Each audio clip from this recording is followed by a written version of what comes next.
Basically आज की press conference करने का मेन पर्पस ये है कि अब अमृतसर में किडनी ट्रांसप्लांट की फैसिलिटी अब शुरुआत हो गई है। आईवी हॉस्पिटल अमृतसर में किडनी ट्रांसप्लांट स्टार्ट हो रही है। उसके लिए हमारे पास लाइसेंस मिल गई गवर्नमेंट की तरफ से।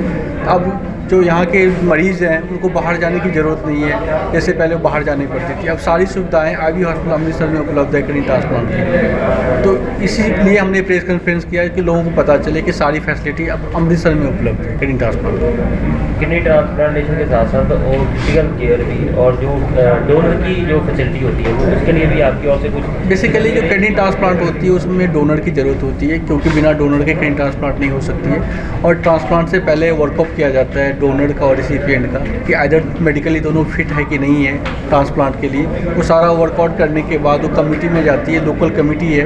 वो लोकल कमेटी अप्रूव करती है कि रिलेशनशिप क्या है डोनर रिसिपिएंट का, सारा जो लीगल पार्ट है वो चेक करती है। उसके बाद उनकी अप्रूवल आने के बाद ट्रांसप्लांट होते हैं, डोनर और रिसिपिएंट एडमिट होते हैं। उसके बाद सर का काम शुरू होता है और डॉक्टर साहब का काम शुरू होता है पूरा एक बार पूरा एडमिशन के बाद। और सारा इवन की ट्रांसप्लांट के बाद फॉलोअप के लिए उनको रेगुलर आनी पड़ती है। तो ये उनको फ़ायदा होगा कि बार बार उनके दूसरे जगह जाने की ज़रूरत नहीं, सारी सुविधाएं अमृतसर में मिलेंगी। एवरेज कॉस्ट ऑफ ये सर्जरी कितना हो जाता है? 6 से 6.5 लाख की खर्चे आ जाती है। उसमें 1 लाख के आसपास खर्चा तो ट्रांसप्लांट से पहले की सारा वर्कआउट होती है उसकी की जाती है। उसके अलावा फिर हॉस्पिटलाइजेशन में सारा खर्चा होती है। उसके बाद में जब डिस्चार्ज होते हैं तो रेगुलर फॉलोअप में आते हैं, तो उसमें हम कुछ दिन तक उसकी सारी फ्री कंसल्टेशन वगैरह करवाते हैं। यही खर्चा अगर जो यहाँ से दिल्ली जाके करवाते थे पहले, दिल्ली में मैं पहले वेदांता में भी काम किया, वहाँ खर्चा 8 से 8.5 लाख की खर्चा आती है। तो यहाँ पे आपको कम रेट में रियायती दर पे ये सुविधाएं उपलब्ध है। और सबसे पहली बात है आपके घर के पास है, तो आपको क्योंकि इसमें रेगुलर फॉलोअप की ज़रूरत होती है, तो आपको बार बार दूर जाने की ज़रूरत नहीं। आप आराम से जब कभी कोई दिक्कत है आपके डॉक्टर्स अवेलेबल है 24/7। आप 10 से 15 मिनट में हॉस्पिटल में आ सकते हैं कभी कोई दिक्कत है। और किडनी की अपनी ओपीडी डेली चलती है या डॉक्टर साहब फुल टाइम है हमारे पास, Monday to Saturday daily OPD होती है। 10 से 4 बैठे रहते हैं, डेली बैठे डॉक्टर साहब हैं। ये ट्रांसप्लांट सर्जन है। इमरजेंसी भी होती है, 24/7 होती है। कभी भी कोई प्रॉब्लम है तो 24/7 services available. Neurologist and transplant surgeon काम कर रहा हूँ। ट्रांसप्लांट अब यहाँ पे एक नई शुरुआत है। ट्रांसप्लांट मैं बेसिकली सर्जिकल पार्ट देखूँगा।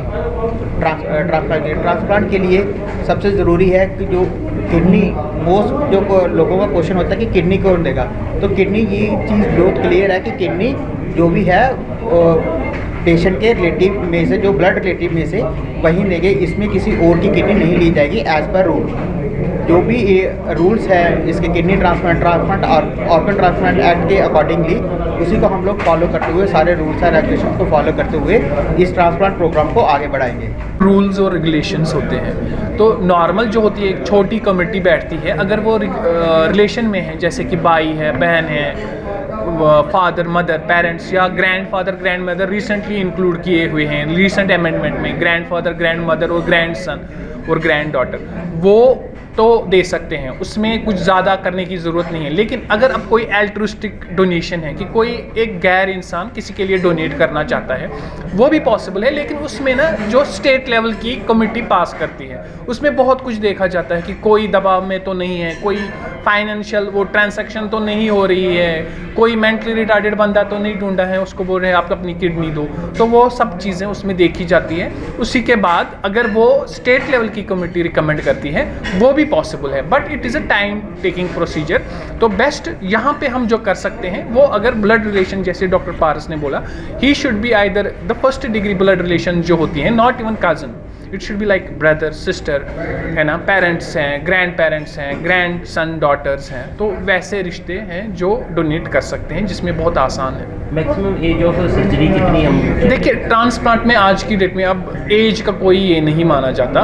डोनर तो जितना छोटा हो उतना अच्छा होता है, क्योंकि जो नेफ्रॉन मास है बहुत अच्छा होता है। लेकिन फिर भी अगर वो ठीक है, बाकी सब चीज़ें ठीक है, यूजुअली एज कंसिडरेशन अब नहीं ली जाती।